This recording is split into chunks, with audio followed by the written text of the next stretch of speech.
Hi viewers, இன்னைக்கு நம்ம சம்பா கோதுமை ரவையில் புட்டு எப்படி செய்கிறதுன்னு பார்க்க போகிறோம். அதுக்கு தேவையான பொருட்கள்: சம்பா கோதுமை ரவை 1 கப்பு, உப்பு, தேங்காய், ஏலக்காய் பொடி, ஏலக்காவை வந்து சர்க்கரை போட்டு நான் பொடிச்சு வச்சுருக்கேன், நாட்டு சர்க்கரை. ஒரு அகலமான பாத்திரம் எடுத்துக்கோங்க, அதில் இந்த ரவையை கொட்டிக்கோங்க.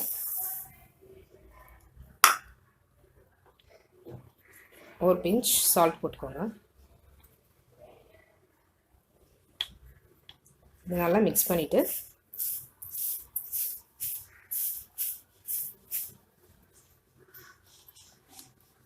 அதே கப் அளவில் தண்ணி எடுத்துக்கோங்க. கொஞ்சம் கொஞ்சமாக பிசைஞ்சிருங்க.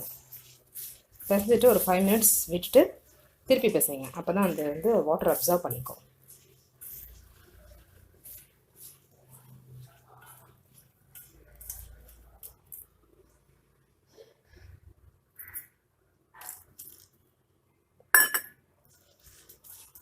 தண்ணி ரொம்ப ஊற்றி 10 நிமிஷம் விட்டுட்டு வேக வைக்கலாம்.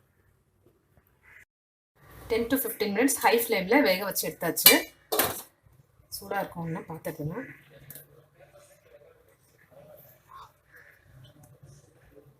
அதெல்லாம் நல்லா வெந்திருக்கு. நம்ம கடாயில் உப்புமா மாதிரி பண்ணால் எப்படி வேகுமோ அது மாதிரி நல்லா வெந்திருக்கு. ஒரு பேசனில் அதை அப்படியே கொட்டி உதுத்துக்கலாம்.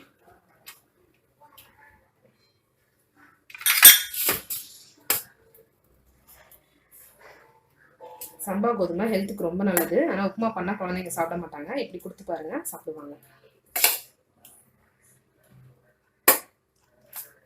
நல்லா உதிர்ந்துச்சு, சாஃப்டாகவும் இருக்குது. இதில் நாட்டு சர்க்கரை, சுகர் போட்டுக்கிறவங்க சுகர் போட்டுக்கோங்க. நான் சுகர் யூஸ் பண்ண மாட்டேன்.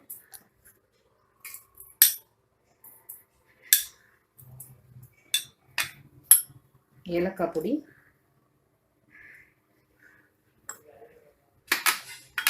தேங்காய் திருவினது,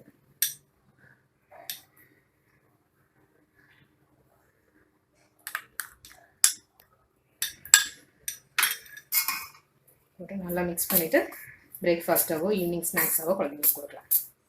தேங்க்ஸ் வியூவர்ஸ்.